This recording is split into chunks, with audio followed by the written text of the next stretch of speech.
Hello guys, in this video I will show you how to send e-gold using the Maiar app. But first of all, I just want to mention, please don't forget to subscribe to my channel for a chance to win a new iPhone 13. So let's jump into it. First, open the Maiar app, then you have two choices. You can either go to the wallet, which is on the bottom left corner, or tap on the middle button on the screen.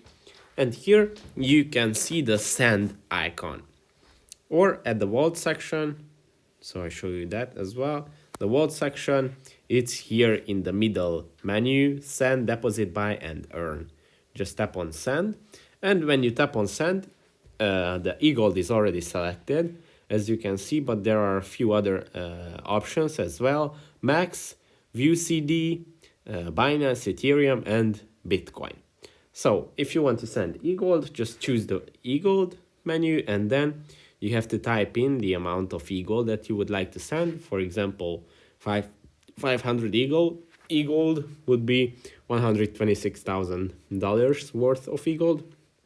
And if you have the funds available in your wallet, you can just tap on continue and choose the wallet that you would like to send the e-gold to.